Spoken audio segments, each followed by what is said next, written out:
পুলিশের পোশাক আবার খুলতে হবে এই বাংলার জমিনে।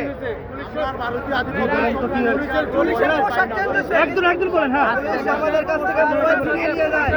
আপনারা নির্দিষ্ট করে কোনো উপদেষ্টাকে দোষারোপ করছেন কিনা? ভারতের রয়ের এজেন্ট সব জায়গায় রয়ে গেছে, তাদেরকে উৎখাত করতে হবে, আরেকটা জুলাই করতে হবে আমাদের।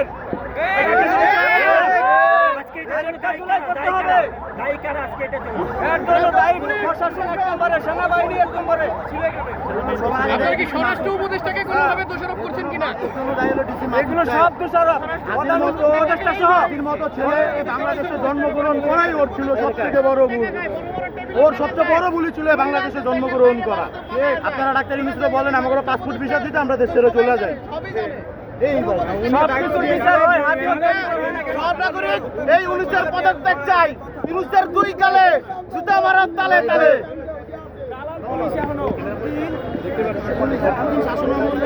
সময় উনি মাটির স্থল থেকে একদম কেচুড়া পর্যন্ত ঘুরে নিয়ে আসছে। প্রতিদিন থেকে ডাক্তার ইউনুস হাজার হাজার বেশি যোগ্যতা সম্পন্ন ব্যক্তি, তো ইউনুস কেন পারে না হাতি হত্যাকারীরা এখনো বের করতে? কেন পারে ইউনুস সরকার? তাহলে ব্যর্থ মনে হয়।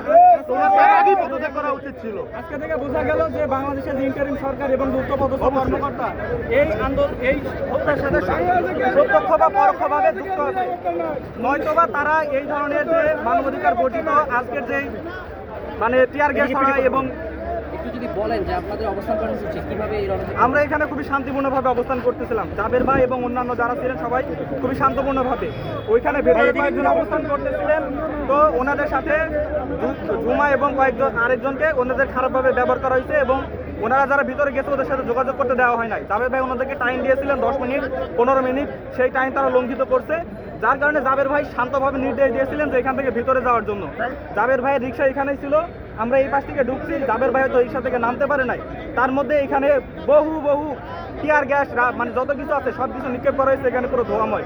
আমরা ভিতরে ঢুকে গেছি, জাবের ভাইকে নাটকা পড়ে গেছে, আমরা ওইখান থেকে বের হয়ে আসতে যাই, তখন হইতেছে এখানে কারোর আমরা পাই নাই। এই হচ্ছে অবস্থা। আর এইটা থেকে প্রমাণ হইল যে আমাদের ইন্টারিম সরকার এবং যে উচ্চপদস্থ কর্মকর্তা হয়তো প্রত্যক্ষ বা পরোক্ষভাবে বর্তমান অবস্থা কি ওনার, আমি শুনেছি উনি গুলিবিদ্ধ হয়েছে। আমি এখানে প্রত্যক্ষ দেখছি ওনার এখানে অনেকগুলো টিয়ার গ্যাস ছুটছে, পুরো অন্ধকার হয়েছিল। আর আমি তো সরাসরি দেখি না, আমি ভিতরে ছিলাম। যাবে ভাই খোঁজ নিতে এসে আমরা সবাই বের হয়ে গেছি, তখন আমাদের উপরে টিয়ার গ্যাস এবং অন্যান্য নিক্ষেপ করা এবং লাঠিচার্জ করা। আমার নিজেও আমার লাঠিচার্জ গ্রেফতার করা হয়েছে কিনা এই মুহূর্তে আমার কোনো ইয়া নাই যে এখানে কাউকে গ্রেফতার করা হয়েছে কিনা। সদস্য আহত হয়েছে বলে মনে হয় আপনাদের? এখানে হয়তো ছিল খুব সম্ভবত 500 হবে না, হয়তো 300-400 মানুষ ছিল এখানে, খুবই শান্তিপূর্ণভাবে অবস্থান করতেছিল।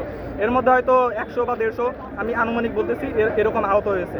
পরবর্তী কোনো কর্মসূচি দেওয়া হয়েছে কিনা? জি, এখনো ওইরকম কিছু বলা হয় নাই। পেজ থেকে বলা হয়েছে রাজদূতে অবস্থান করার জন্য এবং আমাদের জাবের ভাই সুস্থ হইলে উনি আমাদেরকে পরবর্তী নির্দেশনা দিবেন। কর্মসূচি চলছিল বিচারের দাবিতে এবং জাতিসংঘের যে তদন্তের দাবিতে, এই বিষয়ে কি বলবো যে এখন পর্যন্ত আপনাদের অবস্থান কি অনড় কিনা? এখন জি, আমি ইনকিলাব মঞ্চের কোনো না মানে সদস্য না, আমি একজন সাধারণ নাগরিক এবং আমরা জাবের ভাইয়ের সাথে একমত যে আমাদেরকে একদম ক্লিয়ার একটা স্টেটমেন্ট না দেওয়া পর্যন্ত আমরা ওইটার উপরে অনড় থাকবো। এবং বাংলাদেশে জুলাই হয়েছে, অনেক মানুষ রক্ত দিয়েছে, প্রাণ দিয়েছে, কিন্তু মনে হয় না আসলে আমরা ওই স্বাধীনতাটা পেয়েছি। যারা ছিল ওপর মহলে হয় তারা চাপের কারণে বাধ্য হয়ে একটা অবস্থায় ঢুকে গেছে এবং যারা হয় না তাদেরকে এভাবে মারা হইতেছে। তো এটা থেকে ক্লিয়ার হইতেছে যে আমরা জুলাই প্রাণ দিয়েছে আসলে, কিন্তু ওই স্বাধীনতাটা আমরা এখনো পাইনি। সাংবাদিক ধন্যবাদ।